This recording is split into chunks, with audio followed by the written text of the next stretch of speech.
Anak-anak, kita berjumpa dalam pelajaran bahasa Indonesia, terutama untuk siswa kelas 9. Kita akan membahas tentang buku fiksi dan non-fiksi.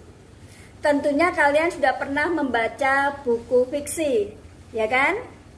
Buku fiksi itu buku yang dibuat oleh pengarang berdasarkan khayalan atau rekaan dari pengarangnya. Contohnya komik, cerpen, novel, cerita anak, dan masih banyak lagi. Selain membaca buku fiksi, kalian juga pasti pernah membaca buku non-fiksi. Pernah ya?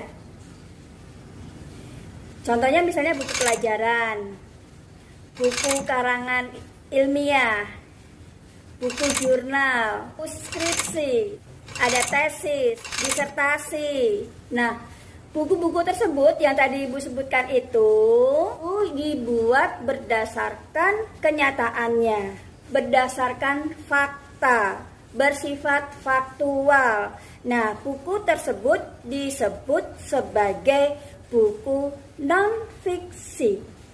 Ya. Jadi kalau buku fiksi adalah berdasarkan khayalan pengarang, kalau buku non-fiksi berdasarkan fakta. Selanjutnya kita akan membahas tentang unsur-unsur yang terdapat di dalam buku fiksi dan buku non-fiksi.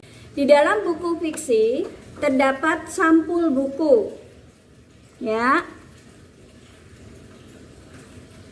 Lalu di dalamnya terdapat judul, bab dan subbab. Ya. Lalu ada tema, ada tokoh, ada penokohan, ada alur, ya, ada amanat, ada point of view, ada nilai moral, dan juga bahasa yang digunakan menggunakan bahasa yang variatif, menggunakan bahasa sastra. Unsur dalam buku non-fiksi ada sampul, ada judul bab dan subbab, ya, isi buku, cara penyajian, bahasa yang digunakan menggunakan bahasa Indonesia baku, dan sistematika penulisan. Langkah selanjutnya adalah menyusun tanggapan terhadap isi buku. Yang pertama adalah jenis bukunya. Kita harus lihat jenisnya, jenis buku fiksi atau buku non-fiksi. Yang kedua, keaslian ide kita. Yang ketiga, bentuknya. Keempat, isi dan bahasa. Kelima, kesimpulan dalam menyampaikan ide-ide. Menuliskan ikhtisar isi buku. Menuliskan butir-butir kelebihan maupun kelemahan yang ada di dalam buku yang kita baca.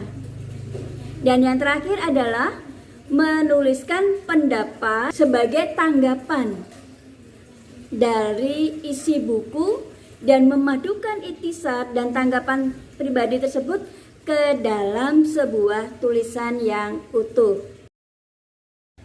Nah, anak-anak, tadi sudah Ibu sampaikan tentang buku fiksi dan non-fiksi. Semoga penjelasan Ibu bisa kalian mengerti. Sampai jumpa dalam pembelajaran selanjutnya. Selamat belajar.